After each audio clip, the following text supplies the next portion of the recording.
존경하는 국민 여러분, 새해의 아침이 또 왔습니다. 올해 한 해 동안 여러분이 생각하시는 개인적으로 가정 또 직장 그리고 교회의 모든 계획이 하나님의 도움으로 시온의 대로가 활짝 열리기를 주님의 이름으로 축원을 드립니다. 어제 저는 여러분들의 기도와 성원으로 구속 실질 심사를 제가 받아서 저녁 11시에 제가 석방이 되어서 돌아왔습니다. 저를 위해서 기도해 주시고 염려해 주시고 응원해 주신 국민 여러분들께 정말 진심으로 감사를 드립니다. 그 짧은 기간 동안 하루 동안 제가 구치소에서 경찰서 유치장에서 가만히 있으면서 많은 생각을 하게 되었습니다. 그 생각은 제가 구속될 것인가 아닌가 하는 그 생각은 전혀 아니었었고, 또 내 개인에 대해서 또 우리 교회에 대해서 그런 생각은 할 시간이 없었고, 앞으로 1년 안에 이루어질 이 대한민국의 상태에 대해서 깊은 생각을 하게 되었습니다. 그 중에 핵심적인 초점은 역시 자유한국당이었습니다. 왜 그러냐 하면은 우리는 광화문에서 이승만 광장에서 운동도 하고 혁명도 하고 또 우리가 여러 가지 집회도 해도 역시 우리는 경기로 말하면 관중석에서 박수를 치고 응원하는 응원자에 불과합니다. 결국 경기는 누가 합니까? 선수들이 하게 되는 거죠. 그러면 여의도에 있는 자유우파 국민들을 대변하는 바로 정치인들, 이들이 우리의 선수거든요. 우리의 선수인데 선수가 결국은 경기를 잘못하면 절대 이길 수가 없는 것이죠.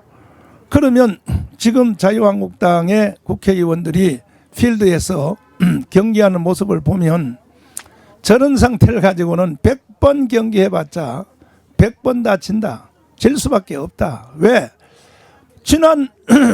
지난주에 3개 악법을 통과하는 걸 여러분 보셨죠? 자, 선거법입니다. 그 다음에 예산 그리고 공수법 세 가지 통과하는 걸 보니까 싸움도 한번 제대로 못하고 그냥 넘겨주는 거예요. 그럼 저런 상태로 내년에 가서 어떤 일이 일어나겠습니까? 내년이 아니죠. 올해죠. 올해 4월 15일 총선에서 자유우파 정당들 다 합해서 만약에 180석이 됐다고 칩시다. 180석 된다고 그러면 이제 여소야대가 되겠죠. 그러면 이제 저쪽은 120석이 된다고 하면 저쪽 다 모아서 뭐 심상정당, 더불어민주당, 뭐 또 박지원당 다 합해서 120석이 됐다고 칩시다. 이쪽이 오른쪽에 있는 정당이 180석이 됐다고 치면 그럼 선거 4월 달에 끝나면 첫 국회가 6월 달에 이루어지겠죠. 6월 달 이루어지면 바로 무슨 일이 일어나겠습니까? 이런 수일기를 먼저 해봐야 되거든요. 무슨 일이 일어나겠습니까? 이번에 자기들이 빼앗긴 공수처법 또 예를 들어서 지금 여기 선거법 이걸 원천 무효하는 법안을 낼 거 아닙니까?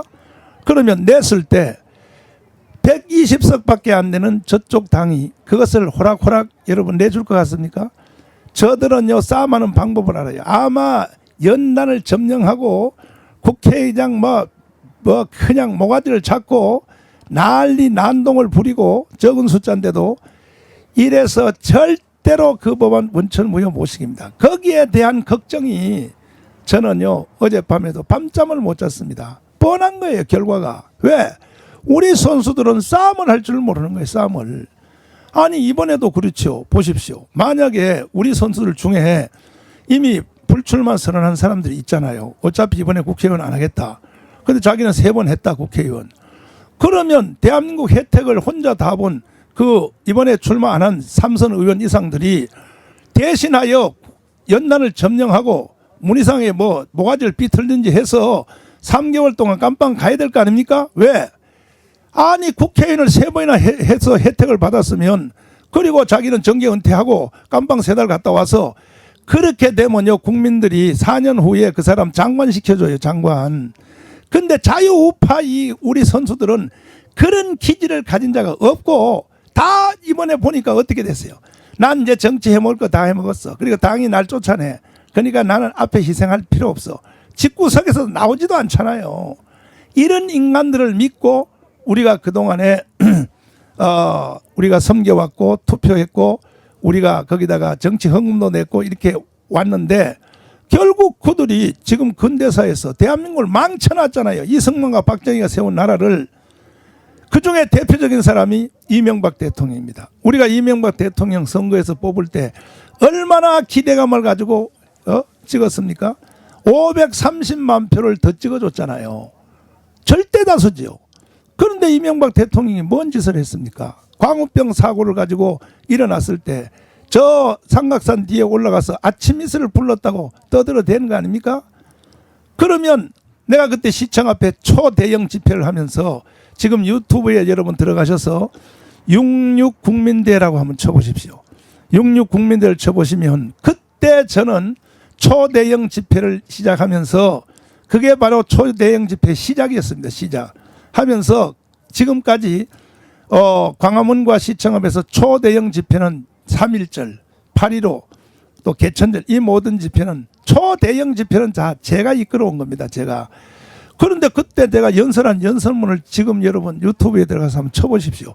66 국민대회라고 한번 보십시오. 내가 뭐라고 말했는가. 이명박 대통령님, 내가 당신을 위하여 집행유예를 받았어. 저는 이명박 대통령 때문에 집행유예 받았거든요. 그때 선거운동 하다가 집행유예 제가 2년 받았습니다. 당신을 위하여 내가 집행유예를 받았어. 그런데 우리가 당신을 대통령 만들 때 누가 경제 살려달라고 대통령 만든 줄 알아? 주사파를 척결해 달라고 대통령 만든 거야.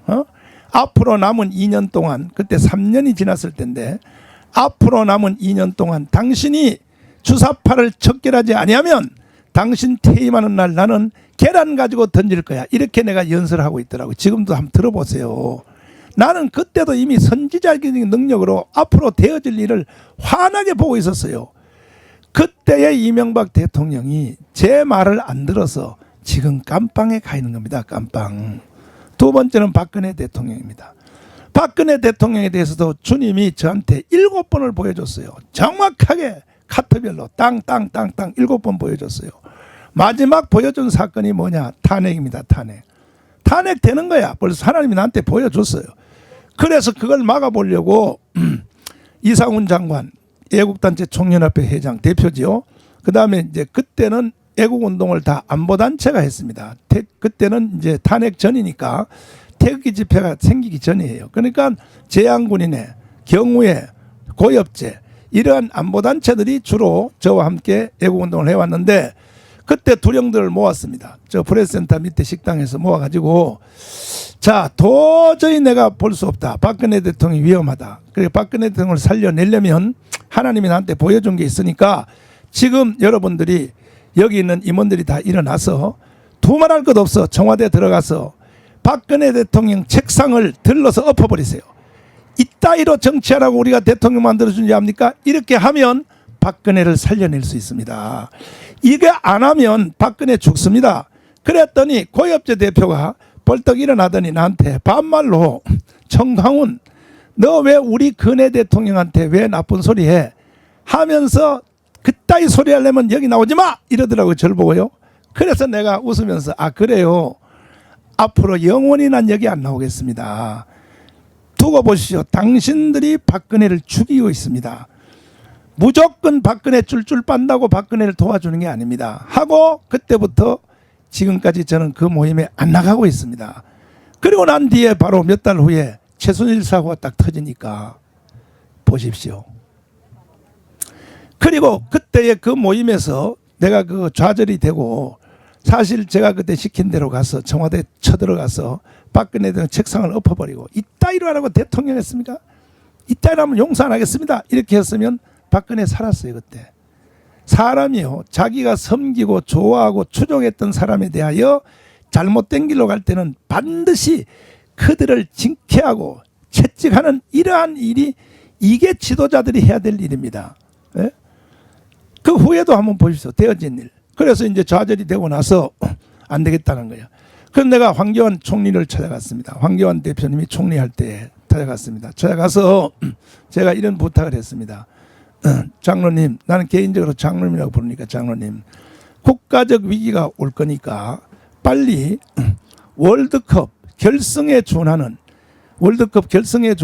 프로축구팀을 불러서 국민들의 마음을, 정치에 관심을 못 갖게 하고 전부 스포츠에 가서 열광하도록 마음을 싹 뺏으세요.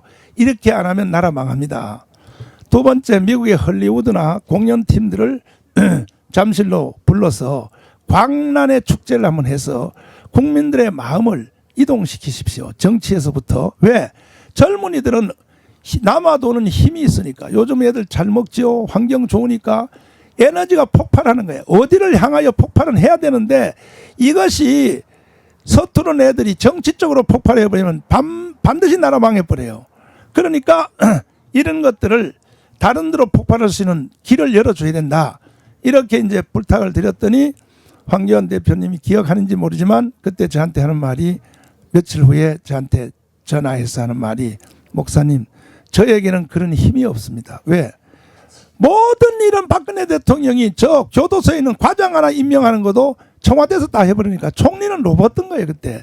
그래서 나한테 하소연하는 말이, 저는 그런 일을 할 능력이 없습니다 하고 지나간 뒤에 바로 3달 후에 최순실 사고가 딱 터져버리니까 걷잡을 수 없었던 거예요. 걷잡을 수 없었어요. 그리고 JTBC를 비롯하여 언론들이 나쁜 짓을 하기 시작하고 박근혜 대통령을 누명으로 막 뒤집어 씌우니까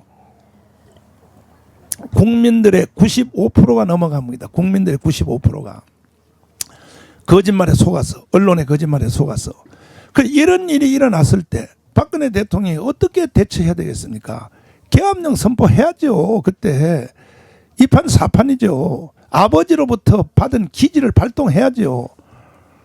그런데 박근혜 대통령이 어떻게 했습니까? 결국은요, 두 손 들고 항복하고 나왔잖아요. 그런데 그 두 분은 그래서 나라가 이 모양 이 꼴 된 겁니다. 사실 현재 뭐 거기에 대해서 뭐 이유를 뭐 김무성 또 아니면 뭐 누구의 핑계 대지만, 맞지만 그 사실이 맞아도 총 책임은 결국은 대통령이 져야 되는 거예요. 결과적으로 김무성 같은 그렇게 그런 그분요 덩치만 컸죠. 사람 마음은요 강하지 못해요. 그런 사람을 가지고 놀 줄 알아야죠. 예? 그런 사람을 가지고 놀 줄 모르면서 뭔 대통령을 합니까? 대통령은. 그래서 그 두 분은, 이명박과 박근혜는요, 그래도 대통령이 된 뒤에 사고를 친 거예요. 지금 현재 자유한국당을 보면요, 이거는 권력을 찾아오기 전에 참담한 거예요. 참담해. 이번에 3개 악법을 내주는 걸 보니까 내가 저런 사람들을 위해서 생명을 걸고 깜빵을 가야 되겠냐, 저런 사람들을 놓고 내가 교도소를 가야 되겠냐 할 때에, 저는 어제 하루 종일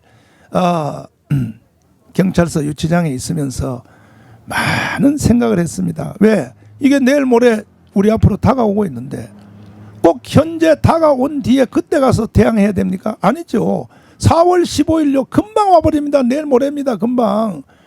그런데 거기서 우리가 예를 들어서 180명의 선수를 만들어서 넣는다 해도 뭔 희망이 있겠냐 이거야. 지금처럼 똑같이 하지. 그 저분들은요, 내가 볼 때 나라 사랑하는 마음도 없고 국가를 위해서 순교를 하겠다는 마음도 없고, 그냥 심심하니까 그냥 국회의원 바지 하나 달고 4년 동안 그냥 희낙낙하려고 하는 거예요. 그래서 저는 국민 혁명의 의장으로서 흘러가는 이 역사를 그냥 보고만 있을 수 없기 때문에 반드시 나는 우리 선수들에 대하여 교체를 해야 되겠습니다. 예?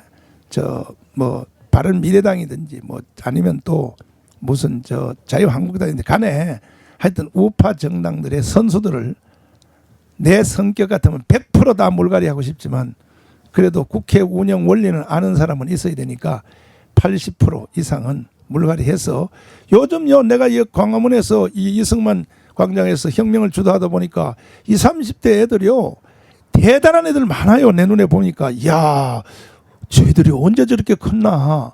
특별히 여러분, 지금 내 옆에서 통역하는 노태정 보시죠. 걔가요 지금 나 때문에 눌려가지고 통역만 하죠. 보통 애가 아닙니다. 대화 한번 해보세요. 걔가요 천재예요, 천재. 그리고 깡도 있고 보통 깡이 있는 게 아닙니다. 걔는. 예? 지 엄마도 못 이겨요. 걔 못 이깁니다. 제 아버지도 못 이깁니다. 걔는. 근데 원체 내가 이제 영적으로 누르고 있으니까 그냥 조용하게 지금 공부하면서 하고 있지만은 이런 애들이 한두 명 있는 게 아닙니다. 엄청나게 많습니다. 전희경 보세요. 잘하잖아요. 전희경. 이런 전희경급 이상의 사람들이 젊은 애들 중에 많아요. 지금 대한민국에 꽉 찼어요. 이런 전투적인 싸움을 하는 이런 사람들을 이번에 전부 선수 교체해서 넣지 아니하면 비록 우리가 선거에서 이겨서 180석을 한다 해도 대한민국은 조선민주주의 인민공화국으로 넘어간다는 사실을 국민 여러분 제 말을 잘 들어주시길 바랍니다. 저는 이런 말을 여러분들에게 감히 부탁을 드릴 자격이 있어요. 왜? 제가 어제 하루 동안 깜빵 갔다 왔잖아요. 그러니까 저는 이런 말씀을 드릴 자격이 있고 또 제가 지금 강화문에서 희생하는 이 희생이 얼마나 큽니까? 저 한 번 집회하기가 쉬운 일이 아닙니다. 일단 재정적으로요. 얼마 들 것 같습니까? 한 번 토요일 집회하는데 딱 2억 들어갑니다. 한 번에 2억 듭니다. 한 번에. 무슨 돈이 이렇게 많이 들어? 보세요. 자, LED 전광판 달아야죠. 스피커 달아야죠. 무대 설치해야죠. 조선일보 조중동 신문 광고 내야죠. 또 일부 단체들은 또 저 시골에서 온다고 또 뭐 버스 빌려달라 또 하죠. 뭐 버스비는 내가 거의 안 주지만은 하여튼 뭐 말 못할 그런 사정들이 있습니다. 2억 이상 들거든요. 그런데 우리가 헌금하면 얼마 나옵니까? 절반도 안 나와요. 절반도. 우리가 예배 시간에. 그 나머지 돈 어디 생깁니까? 다 지금 우리 교회는요. 팔라고 아니라 재개발이 돼가지고 우리 교회는요. 지금 보상받으라고 하는데 어쨌든 뭐 이 구체적인 말씀 많이 들을 거고 그래도 제가 살아서 이렇게 나가는 것은 뭐냐. 특별히 외국에서 미국에서 도시별로 모금을 해서 막 10만 불도 붙여주시고 막 1000불도 붙여주시고 해서 외국 동포들이 더한 거야. 우리 국내 사는 사람들보다가. 그리고 또 국내 안에서도 많은 분들이 저를 위해서 또 희생을 이렇게 해 주셔서 우리가 지금 싸우면서 이기고 나가는데 결단해야 됩니다. 우리 여러분 머뭇머뭇할 시간이 없습니다. 그래서 내일 토요일 이성만 광장에 여러분 몰수히 나오셔서 지키지 않는 자는 누릴 자격이 없습니다. 누가 대신 지켜줄 거라고 생각하시면 안 됩니다. 그리고 우리 보수 우파들도 자기 책임을 다해야 됩니다. 해서 그래야 대한민국을 이어갈 수 있으니까요. 안 그러면 이 나라가 북한으로 넘어가는 것은 기정사실입니다. 여기까지 와 있는데 또 제가 몸담고 있는 이 기독교계 안에서도 보니까 자기들은 그동안에 하다 해도 안 되거든요. 안 되는데 어느 날 한기정 대표장 정강훈 목사가 딱 나와서 밀고 나가니까 하나님의 도움으로 강화문의 혁명이 지금 이루어졌습니다. 이루어지니까 이것을 또 시기 질투가 나가지고 몇몇 단체들이 자기들끼리 모여서 그 뭐 자유한국당 가서 황교안 대표를 꼬셔가지고 저 정강훈 버리고 저 우리하고 합시다. 이렇게 막 떠드는 단체들이 있는데 참 이 조선 피는 예수를 믿어도 바뀌지 않는 것 같아요. 이 조선 인간들은 제가요 내가 하는 이 자리와 이것을 안 뺏기려고 하는 것이 아니고 누구든지 내가 하는 일에 와서 하라는 거예요. 내 자리에 와서 누구든지 하면요 저는 내가 할 일이 따로 있어요. 따로. 저는 성경 가르치는 게 원래 내가 하는 주특기입니다.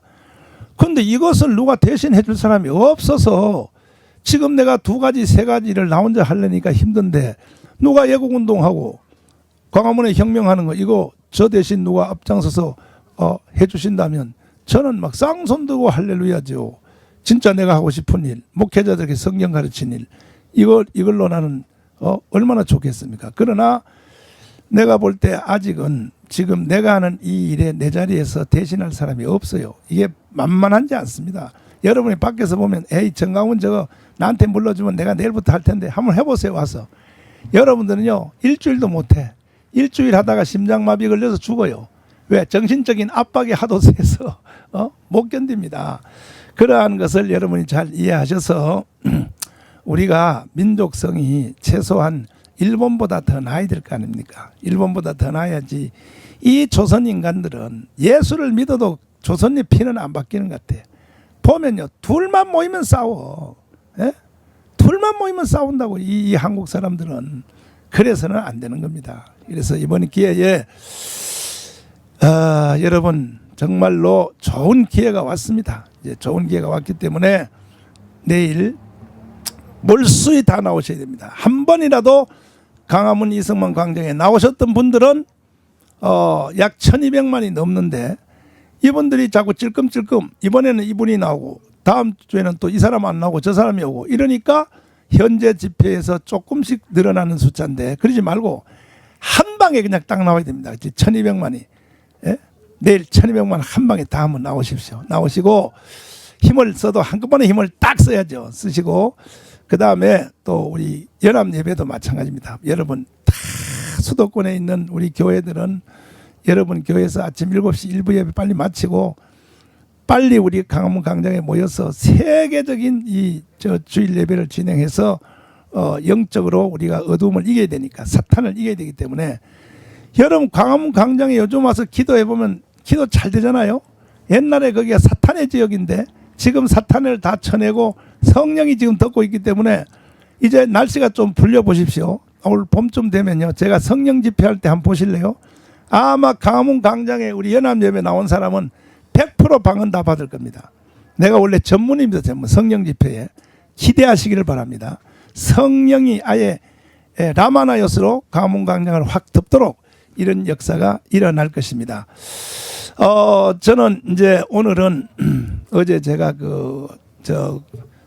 영장 실질 심사를 받은 것 때문에 많은 여기 지금 광약교회 목사님들과 또 성도들이 궁금해합니다. 그래서 제가 10시 반에 무대에 나가서 오랜만에 제가 앞으로 할 애국운동에 대해서 설명을 지금 하려고 그러고 끝난 뒤에 김동길 박사님 집을 제가 방문을 하려고 합니다.